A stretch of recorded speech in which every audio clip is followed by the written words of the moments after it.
안녕하세요. 저는 결혼한 지 얼마 되지 않은 신혼부부예요. 우연찮게 이곳을 알게 되었고, 집안일을 하면서 듣다 보니 시간 가는 줄을 모르겠더라고요.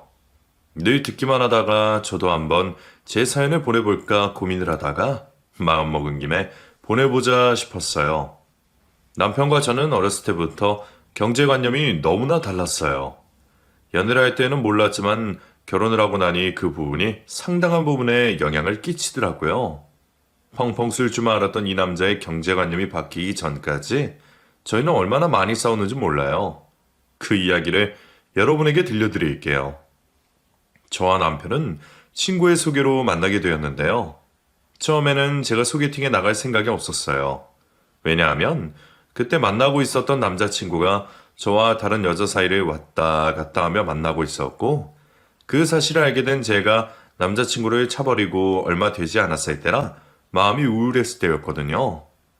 그런 저에게 친구는 사람은 사람으로 잊어야 한다며 한번 만나보기라도 하라며 계속해서 말했어요.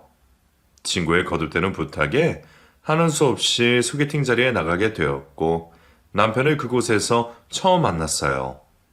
친구와 한 회사를 다니고 있는 직장 동료라고 소개하는 그 남자는 제 이상형과는 거리가 멀었어요. 저는 얼굴이 동글동글하고 웃을 때 귀여운 사람에게 호감이 가는데, 남편은 달걀형에 웃지 않으면 차가워 보이는 그런 얼굴이었어요. 키가 크고 덩치도 있어서 아무 옷이나 입어도 오태가 나는 그런 체형이었어요. 그날도 남편은 검정 슬랙스에 운동화, 자켓을 걸치고 꾸민 듯 꾸미지 않은 모습으로 나왔어요. 저는 그냥 이것저것 신경 쓰지 않아도 되는 원피스를 대충 입고 나갔었어요. 친구는 서로에게 소개를 시켜주고 자신은 빠지겠다며 자리를 피해 주었고, 저는 남편과 단 둘이 남게 되었어요. 저는 제가 원해서 나간 자리도 아니었고 제 이상형도 아니었기에 친구의 체면을 생각해서 여기서 대화를 나누다가 헤어져야겠다고 생각했어요. 하지만 대화를 하다 보니 남편과 이야기하는 것이 재미있었고, 남편의 이야기에 귀를 기울이고 있는 저를 발견했어요. 남편은 차가운 첫인상과는 달리 말투가 부드럽고 센스가 있는 사람이었어요. 저희는 서로의 취미생활과 직장생활 이야기를 하며 시간 가는 줄 모르게 웃었어요. 벌써 시간이 이렇게 됐네요. 어머, 그러네요? 대화를 많이 했더니 배도 고픈데 저녁이라도 같이 할까요? 좋아요. 저는 카페에서 이야기만 나누다가 금방 일어나야겠다고 생각하고 나간 자리였는데, 의외로 남편과 같이 있으면 재미있고 더 오래 있고 있다는 생각에 저녁을 같이 먹기로 했어요. 그 사이 친구에게서 전화가 왔지만 받지 않았어요. 친구도 아마 저희가 카페에서 헤어질 거라고 생각했던 모양이에요. 제가 먹고 싶은 곳으로 가자고 말하는 남편에게 저는 무엇을 먹을까 고민을 하다가 파스타를 먹으러 갔어요. 저는 크림 파스타를, 남편은 로제 파스타를 주문했어요. 그리고는 또 이런저런 이야기를 이어갔어요. 식사까지 다 한 저희는 식당을 나왔고 남편의 에스코트를 받으며 집으로 왔어요. 집에 도착한 저는 친구에게 먼저 전화를 걸었고, 친구는 마지못해 나간 애가 지금까지 같이 있었냐며 웃었어요. 친구에게서 남편에 대해서 좀 더 이야기를 들었고, 회사에서도 일도 잘하고 성격이 좋아서 직장 동료뿐만 아니라 상사들에게까지 인기가 좋다는 남편에게 더 관심이 가기 시작했어요. 친구와 통화를 끝내놓고 씻고 나와 침대에 누웠어요. 그리고 오늘 있었던 일을 되짚어 보았어요. 저와 참 잘 맞는 사람이다 생각이 들었어요. 그때 핸드폰 메시지가 들어왔어요. 확인을 해보니 다름 아닌 남편이었어요. 오늘 너무 좋은 시간이었다며 괜찮으면 주말에 같이 영화를 보러 가자고 말을 했고, 저는 알겠다고 말을 했어요. 양다리를 걸친 전 남자친구 때문에 아무것도 하고 싶지 않았던 저인데, 친구 말대로 정말 사람은 사람으로 있는다는 말이 맞는 것 같기도 했어요. 남편의 얼굴이 자꾸 떠올라서 웃음이 났어요. 다음날 회사에 출근한 저는 최근 개봉한 영화가 뭐가 있는지 살펴봤어요. 저는 액션을 좋아하는데 아쉽게도 그런 거는 없었어요. 솔직하게 말을 할까 하다가 남편은 또 좋아하는 게 있을 수도 있으니 남편에게 영화를 선택하라고 했어요. 주말에 영화관에서 만난 저희는 팝콘과 콜라를 사서 자리에 앉았어요. 제가 생각했던 대로 영화가 잔잔해서 언제 끝나나 시간만 계속 보게 되었어요. 영화를 보고 저희는 대학가를 걸었어요. 남편은 영화가 어땠냐고 물었고, 저는 사실 로맨스보다는 액션을 좋아한다고 말을 했어요. 그러자 남편은 자신도 그렇다며 서로 사실대로 말했으면 영화를 보지 말고 그 시간에 다른 건 할 걸 그랬다고 말했어요.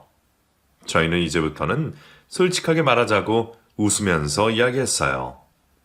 남편과 저는 그 이후로도 많은 데이트를 했어요.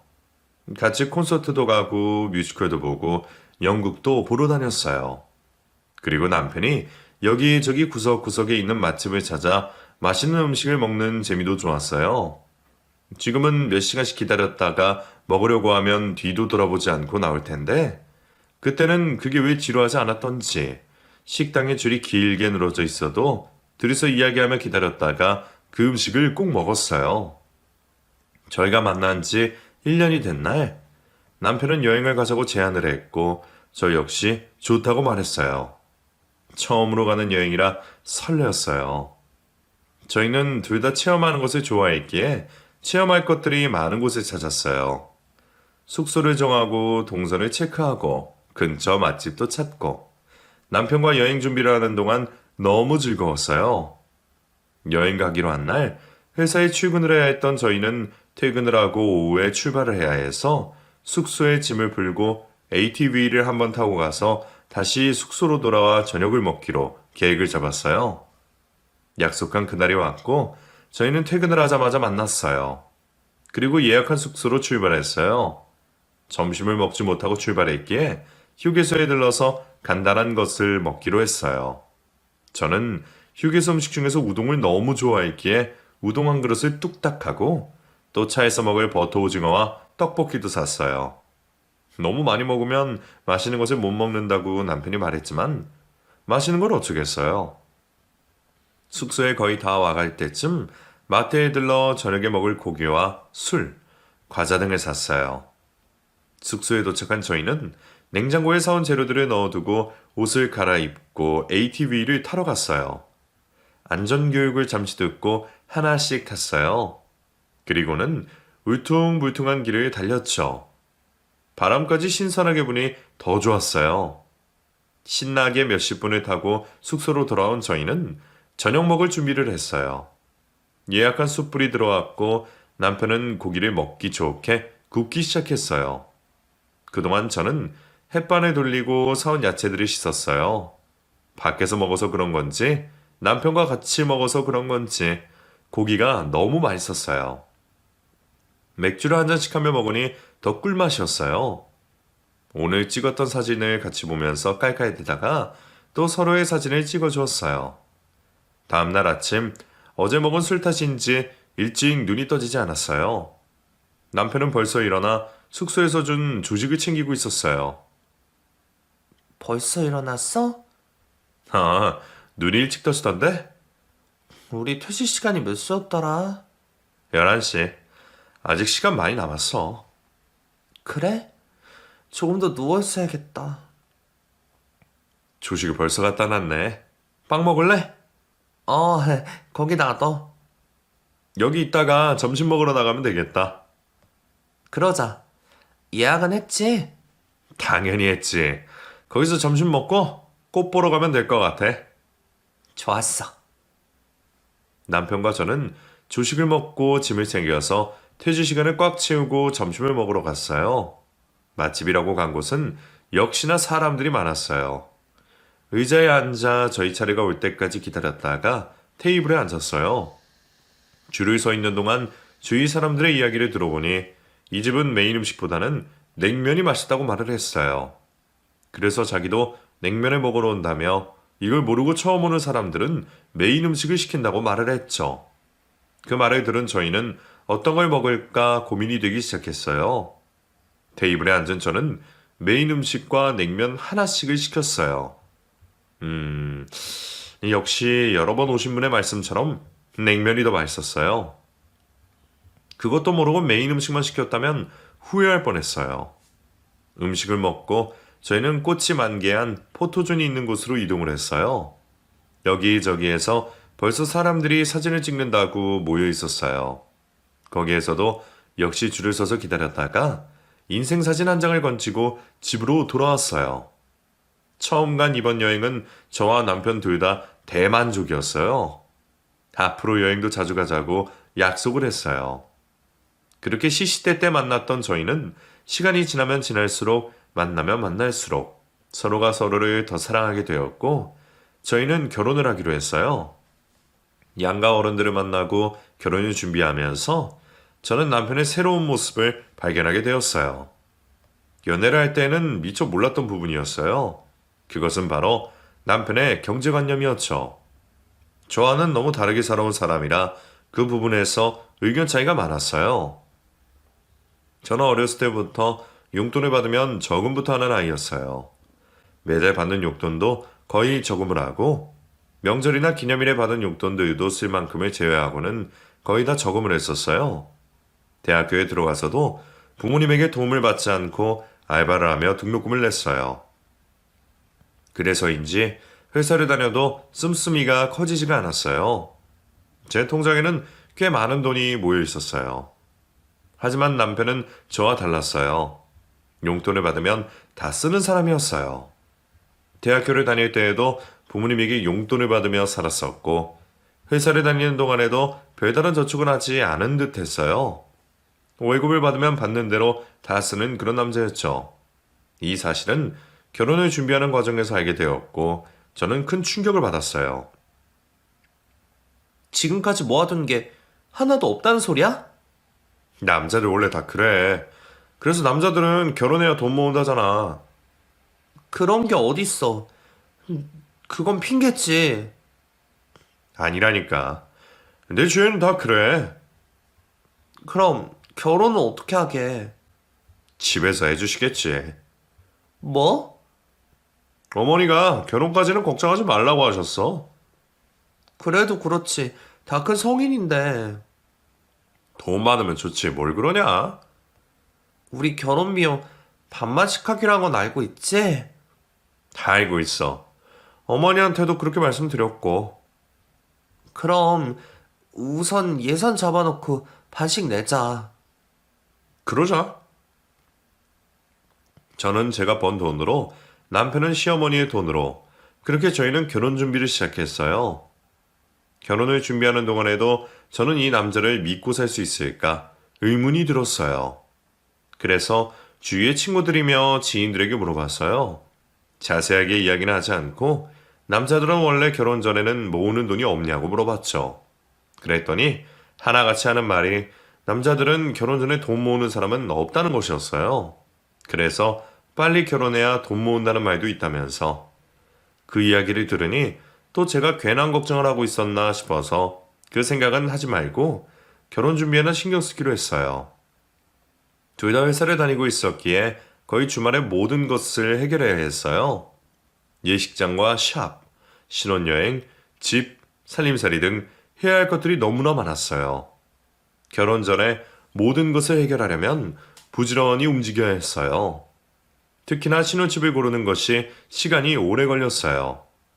집은 차가 없는 저를 배려해서 제가 다니고 있는 회사 근처로 구하기로 했어요. 저희가 가지고 있는 금액의 집을 구하느라 발품을 팔아야 했어요. 남편은 모자라는 돈은 대출을 받아서 사자고 말했지만 저는 지금 가지고 있는 돈으로도 충분히 괜찮은 곳으로 갈 수 있는데 대출 이자까지 내면서 집을 사고 싶지는 않았어요. 저는 투덜거리는 남편을 이끌고 볼 수 있는 집은 최대한 많이 봤어요. 그 중에서 남편과 저 둘 다 마음에 드는 한 곳을 계약하기로 했어요. 그 집은 햇살도 많이 들어오고 특히나 알파룸이 하나 있어서 그곳을 카페로 꾸미면 좋겠다는 생각이 들었어요.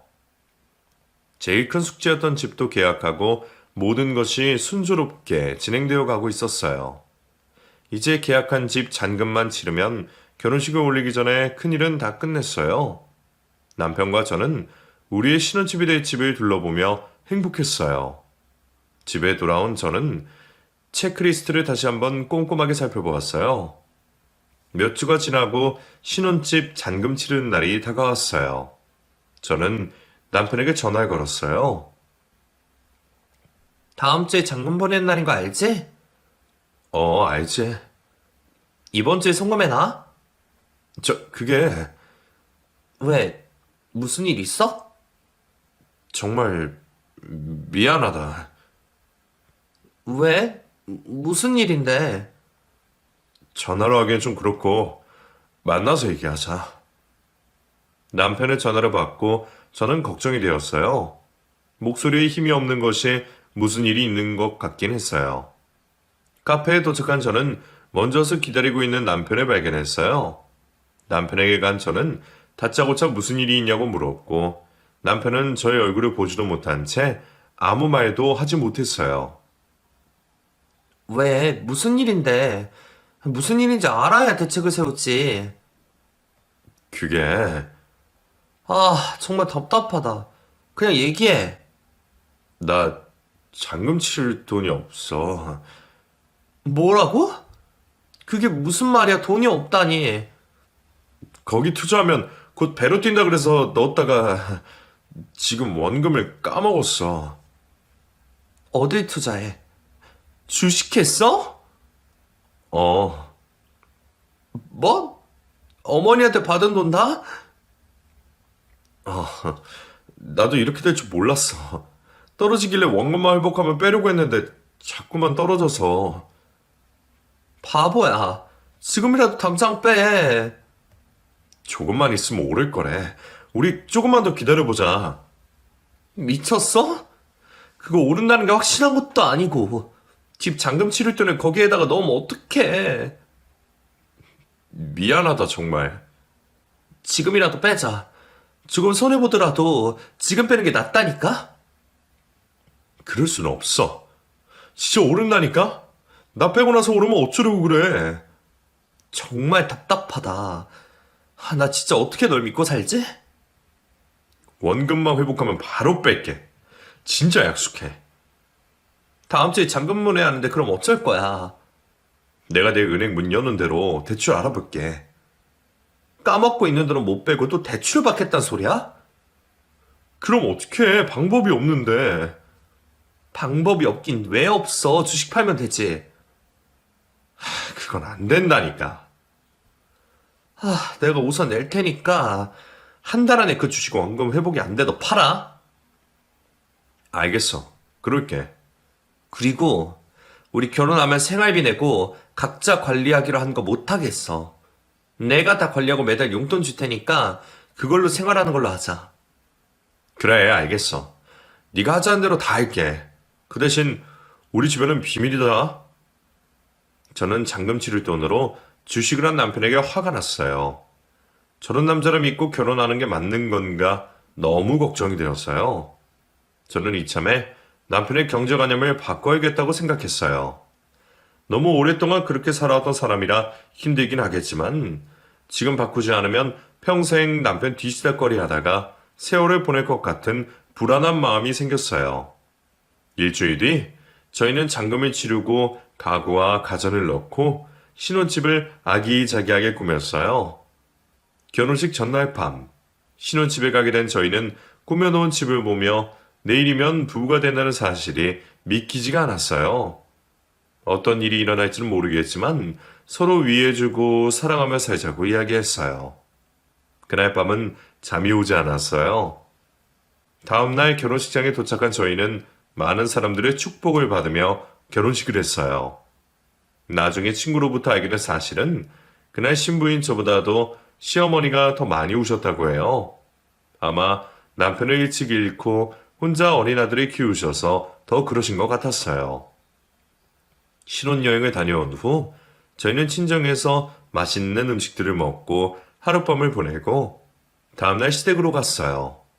시어머니는 며칠 동안 못 본 사이에 얼굴이 많이 헬스케졌다며 남편의 얼굴을 어루만졌어요.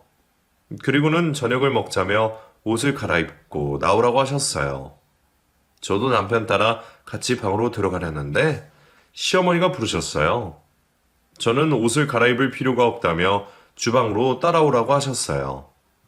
주방에 간 저에게 앞치마를 주시며 준비해 놓은 음식들을 식탁 위로 올려놓으라고 하셨어요. 한복을 입어서 움직이기 불편하지만 그렇게 하라니 어쩔 수가 없었어요. 식탁에 앉아 저녁 식사를 하면서도 남편이 좋아하는 갈치구이를 남편이 먹기 좋은 곳으로 옮겨놓고선 남편의 밥 위에 가시를 발라 살만 올려주었어요. 남편은 그런 시어머니 행동이 익숙한지 아무렇지 않게 먹었어요. 저는 밥을 먹는 둥 마는 둥 먹고는 뒷정리를 하고 방으로 들어왔어요. 곧이어 거실에 있던 남편도 방으로 들어왔어요. 저희는 눈만 봐도 꿀이 떨어질 때라 서로 껴안으며 애정 표현을 하고 있는데 불쑥 시어머니가 들어왔어요. 깜짝 놀란 저는 남편을 밀어냈고 시어머니는 내일이면 가는데 자기와 못다한 이야기를 나누자며 남편을 데리고 나갔어요. 저는 너무 어이가 없었어요. 신혼여행을 다녀온 아들 부부를 좀 쉬게 놔두시지. 멀리 떨어져 살 것도 아니고 시어머니가 남편에게 하는 행동들이 너무 과하다는 생각이 들었어요. 아무리 혼자 어린 아들을 키워서 남편처럼 의지한다지만 이제는 어엿한 한 가정의 가장인데 도무지 이해가 되질 않았어요. 다음날 저는 저희 집이 아니라서 그런지 밤새 뒤척이다가 자리에서 일어났어요. 그리고는 거실로 나왔더니 시어머니께서 벌써 주방에서 무언가를 만들고 계셨어요. 주방으로 들어온 시어머니는 저에게 얼른 씻고 한복을 또 입고 나오라고 하셨어요. 저는 오늘도 입어야 하냐고 물었고 시어머니는 그럼 무난 인사는 어떻게 할 거냐며 어서 갈아입고 오라고 했어요. 저는 하는 수 없이 방으로 들어가 다시 한복으로 갈아입었고 남편과 함께 시어머니에게 절을 했어요. 시어머니는 저희의 모습을 보며 뿌듯해 하셨어요. 그리고는 아침을 먹자며 주방으로 가셨어요. 식탁에는 벌써 음식들이 차려져 있었어요. 저희는 시어머니가 준비해 주신 아침을 먹고 신혼집으로 건너왔어요. 저는 집에 오자마자 한복을 벗어버렸어요. 시댁이 있는 동안 계속해서 입고 있었더니 너무 답답하고 불편해서 죽는 줄 알았거든요. 원래 결혼을 하면 이렇게 하는 것인지 알 수가 없었어요. 주말 동안 저희는 신혼여행 때 입었던 옷들을 정리를 하고 같이 음식을 해 먹으며 아무에게도 방해를 받지 않고 신혼을 즐겼어요. 그리고 남편은 저에게 떨리는 손으로 급여 통장을 전해주었고 저는 월급이 들어온 날 남편에게 용돈을 주었어요. 평소 많이 쓰고 다니던 사람이라 부족하다며 투덜거릴 줄 알았는데 의외로 남편은 제가 주는 대로 군말 없이 받아갔어요. 그리고는 한 달 동안 용돈이 부족하다는 말을 일체하지 않았어요. 모임도 여러 차례 있었고 친구들과 만나는 날도 여러 번 있었는데 용돈으로 다 해결하는 남편을 보고는 이제 결혼을 하더니 뭔가 달라졌구나 생각했어요. 하지만 그건 저의 착각이었어요. 집으로 날라온 남편의 카드 명세서를 보는 순간 저는 깜짝 놀랐어요. 결제해야 할 카드 대금이 거의 남편의 한 달 월급이었어요. 저는 너무 어이가 없었어요. 용돈을 받은 게 고작 한 번인데 그 약속을 깨버리다니 저는 남편에게 너무 화가 났어요. 이렇게 무책임한 사람이었나 싶을 정도로 너무 어이가 없었어요. 그날 저녁 퇴근을 하고 돌아온 남편에게 저는 카드 명세서를 보여주었어요. 남편은 그것을 보더니 대수롭지 않은 듯 다시 식탁 위로 올려놓았어요. 저는 남편의 그런 행동에 더 화가 났어요.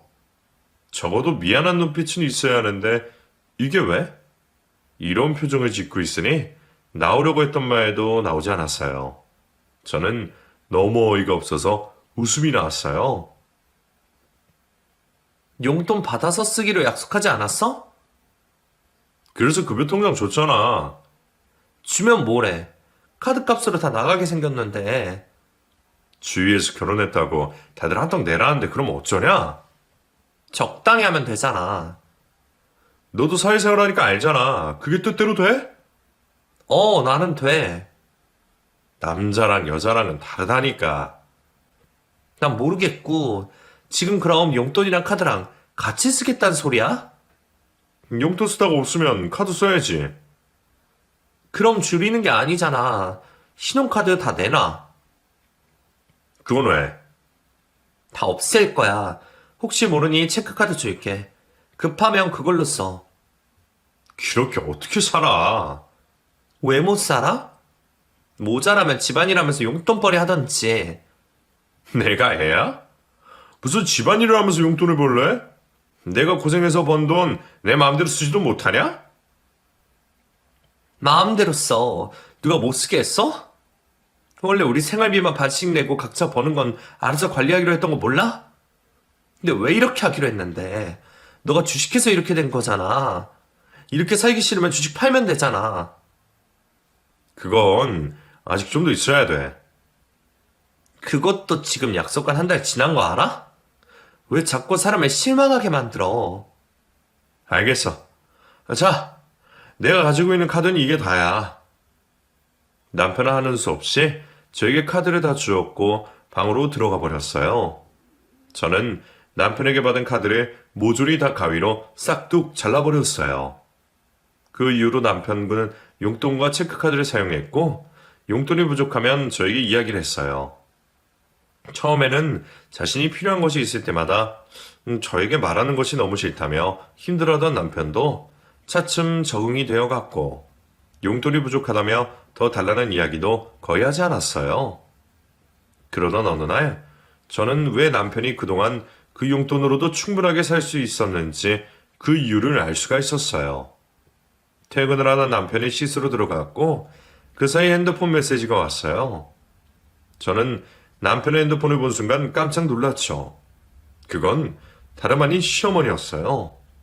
시어머니는 그동안 아들에게 용돈을 매달 보내고 있었던 거였어요. 씻고 나온 남편에게 이게 무슨 소리냐며 핸드폰을 보여주었고 남편은 남의 핸드폰을 마음대로 본다며 화를 냈어요.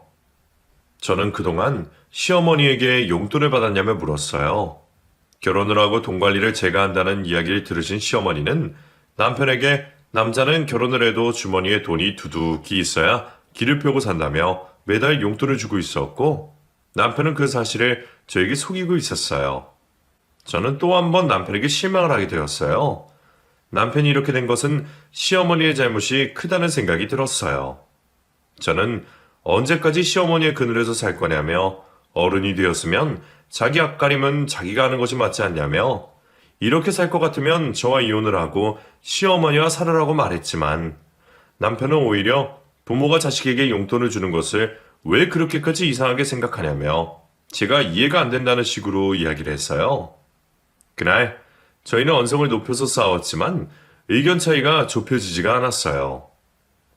다음날 저는 남편과의 일 때문에 회사에 있어도 일이 손에 잡히질 않았어요. 머리도 지끈지끈 아프고 소화도 잘 되지 않았어요.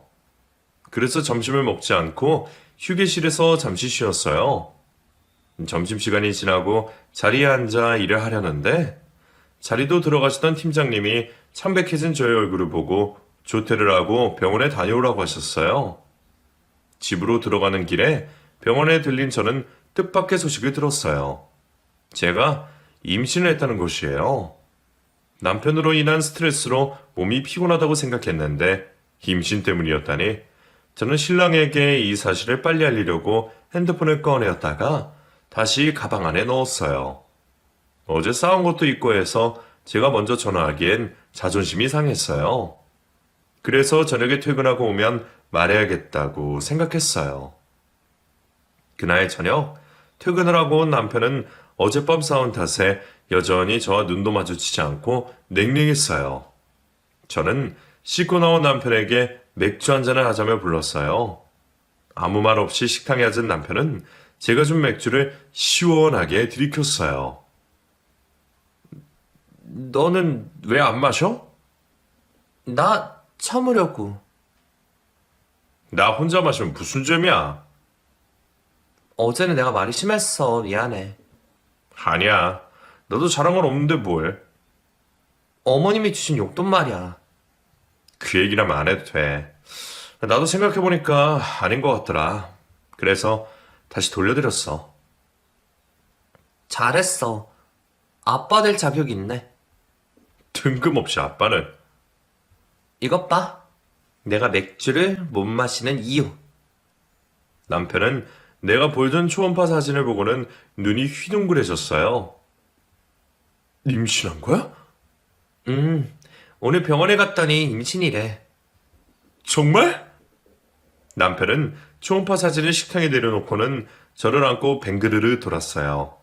너무나 기쁘다며 태명은 어떤 걸로 할지 정신이 없었어요.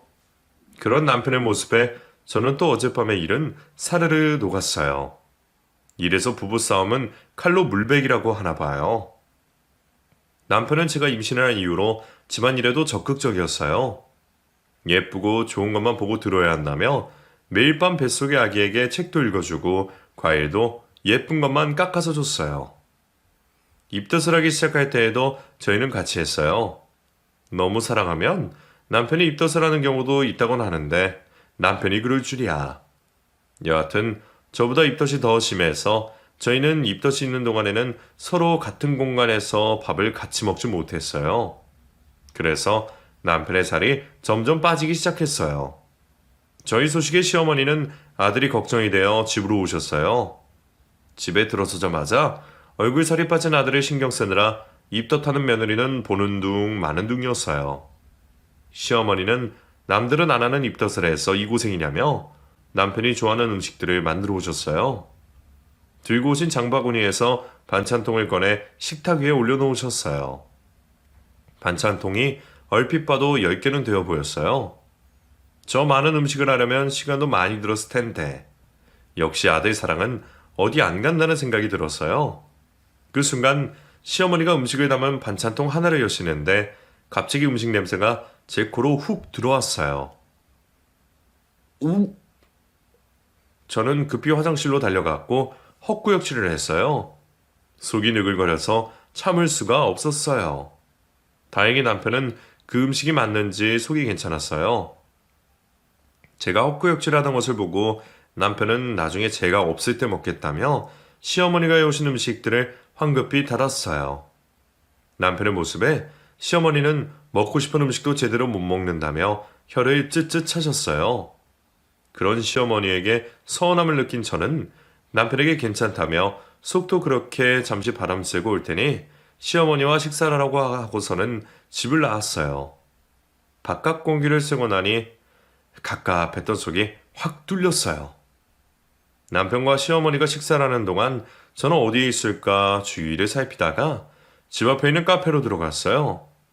커피를 내린 지 얼마 되지 않았던지 커피 냄새로 가득했어요. 그 향이 어찌나 좋던지 마음까지 포근해지는 느낌이었어요.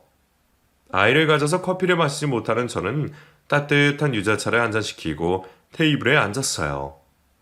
햇살이 들어오는 창가에 자리를 잡은 저는 햇살을 보며 차를 마셨어요. 온몸이 따뜻해지고 편안해졌어요.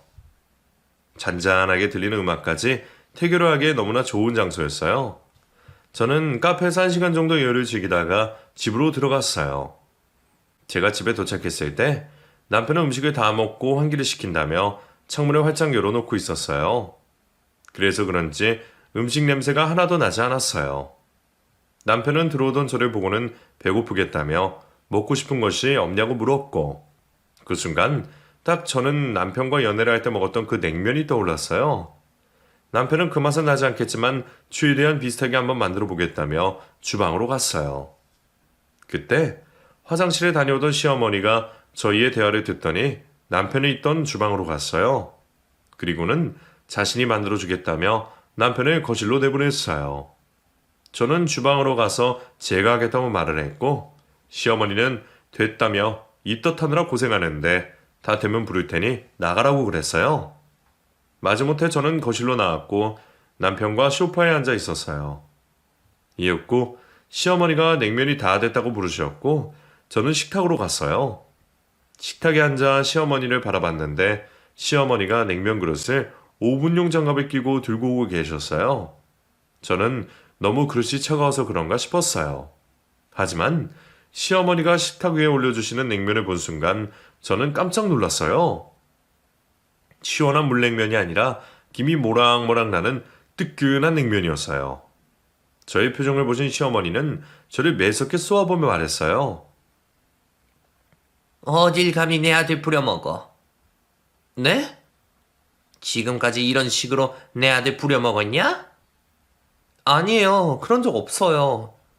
내가 있는데도 이러는데.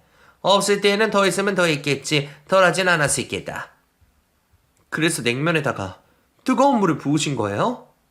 그래. 차갑던 뜨겁던 냉면은 매한가지지. 어머니, 너무하시네요.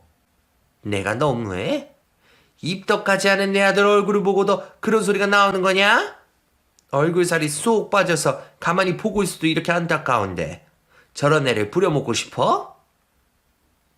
어머니, 저 사람만 하는 거 아니에요. 저도 같이 해요. 뭘 같이 해? 지금 내 아들을 쥐어잡고 상정같이 사는구먼. 결혼해서 내 아들 월급도 홀라당 다 가져가고 그것도 모자라서 내가 용돈 주는 것도 싫어서 돌려주게 만들고 남 밑에서 고생해서 번 돈을 자기 마음대로 쓰지도 못하게 해놓고선 귀한 내 아들을 이런 식으로 부려먹어? 어머니, 저도 남 밑에서 고생해서 돈 벌고 있어요. 그리고 이 집 내가 사줬으니까 부려먹죠. 뭐? 이 집을 왜 네가 사준 거냐? 너희 결혼할 때 분명히 결혼비용 정확히 반 나눠서 준 걸로 알고 있는데 어머니가 주신 그 돈 결혼 전에 저 사람이 주식에 넣어서 지금 찾지도 못한다고요. 이게 다 무슨 소리냐? 저는 시어머니의 말에 순간 화가 나서 저도 모르게 남편이 주식으로 돈을 날린 이야기를 하고 말았어요. 그 옆에서 안절부절 못하고 있던 남편은 다그치시는 시어머니에게 사실대로 말을 했고 시어머니는 그 많은 돈을 한 번에 그렇게 다 날리냐며 남편의 등을 세차게 때렸어요. 남편은 시어머니에게 죄송하다고 사죄를 했지만 시어머니는 화가 나셔서 집을 나가셨어요. 재빨리 남편이 뒤쫓아 나갔지만 시어머니는 그대로 가버리셨고 남편 혼자 집으로 돌아왔어요. 그리고는 비밀로 하기로 해놓고선 이야기를 했다며 저에게 화를 버럭 내기 시작했어요. 저는 시어머니에게 들은 말로도 화가 나 미치겠는데 남편까지 저에게 저러고 있으니 손이 부들부들 거렸어요. 남편은 저를 보란 듯이 시어머니가 해주신 냉면을 싱크대에 쏟아부었어요. 그 모습을 본 저는 뱃속에 있는 아기에게 안 좋을까봐 참으려고 했지만 도저히 참을 수가 없었어요. 내가 일부러 말한 것도 아니고 어머니가 그런 식으로 말씀하시니까 나도 모르게 나온 말이잖아. 내가 그동안은 어머니에게 이 사실을 숨기기 위해서 네가 하자는 대로 다 했지만 어머니가 다 아신 이상 이제는 더 이상 이렇게는 못 살아. 나도 마찬가지야. 지금이라도 주식 팔지 않으면 나랑 당장 이혼이야. 너는 이혼이란 소리를 참 쉽게 한다. 내가 쉽게 하는 걸로 보여? 나 지금까지 많이 참고 참았어. 오늘도 내가 뱃속에 아이 생각해서 참으려고 했는데 도저히 안 되겠다. 지금 결혼하고 몇 달이 지난지 알아? 조금만 하던 게 벌써 반년이 넘었어. 나 이제 조금도 못 기다려줘. 결정되면 연락해. 저는 안방에 가서 가방에 짐을 챙기기 시작했어요. 짐을 챙기는데 눈물이 왈칵 쏟아졌어요. 그래서 두 팔에 얼굴을 파묻고는 엉엉 울었어요. 방으로 들어온 남편이 머뭇머뭇거리다가 저를 안으며 화를 내서 미안하다며 사과를 했고 내일 오전에 당장 팔고 다시는 하지 않겠다고 약속을 했어요. 저는 다시 한번 남편의 말에 믿어보기로 했어요. 다음날 남편은 약속대로 반토막이 난 주식을 팔았고 계좌를 없앴어요. 저는 몇 달 동안 하지 못했던 일을 하게 된 남편에게 진즉에 없앴으면 얼마나 좋았냐고 말을 했지만 쓰지 않은 돈을 날린 남편의 그 마음을 알기에 손을 잡아주었어요. 며칠 뒤 남편은 그 돈을 저에게 주었고 저는 그 돈은 집을 사기 위해 받은 돈이지만 우리끼리 지금처럼 살자며 시어머니에게 돌려드리자고 말했어요. 제 말에 남편은 짠순이가 웬일이냐고 말은 했지만 얼굴에는 웃음꽃이 활짝 피어 있었어요. 남편의 웃는 얼굴을 보니 제가 잘 결정을 한 것 같았어요. 그날 오후에 저희는 시댁으로 갔어요. 시어머니는 며칠 전 저희 집에서 안 좋은 마음으로 가셔서인지 웃음이 없으셨어요. 거실에 앉아 있는데 너무 어색해서 숨을 쉴 수가 없었어요. 저는 제가 먼저 시어머니에게 며칠 전에 있었던 일에 대해서 사죄를 드렸어요. 그리고 남편이 반 틈밖에 남지 않은 돈을 드렸어요. 그러자 시어머니는 그 돈을 다시 돌려주며 자신도 곰곰이 생각을 해봤다며 남편이 이렇게 돈을 헤프게 쓰게 된 것은 자신의 잘못도 있다고 하시면서 저에게 미안하다고 하셨어요. 그리고 저희의 두 손을 잡으며 이미 벌어진 일을 되돌릴 순 없겠지만 그래도 그동안 있었던 일은 모두 잊어버리자고 하셨어요. 집으로 돌아오는 길에 저는 모든 일이 잘 마무리가 된 것 같아서 하늘에 날 것처럼 몸이 가벼웠어요. 저는 남편에게 지금 기분이 너무 좋다며 며칠 전 혼자 갔던 그 카페로 갔어요. 그리고 그날 제가 앉았던 자리에 앉았어요. 어둑해진 밤이라 그날처럼 따뜻한 햇살은 느낄 수 없었지만 야경이 주는 아름다움도 좋았어요. 저는 남편이 주문한 커피를 들고 향을 맡았어요. 마음이 또다시 편안해졌어요. 그 뒤로 그 카페는 저희 부부에게는 단골집이 되었어요. 그리고 몇 달 뒤 저는 예쁜 아이를 낳았고 곧 있으면 그 아이의 돌잔치를 맞이하게 돼요.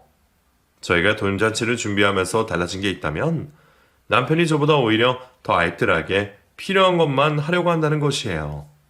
저는 그런 달라진 남편의 모습이 너무 좋았어요. 앞으로도 남편과 같은 곳을 바라보며 행복하게 살았으면 좋겠어요.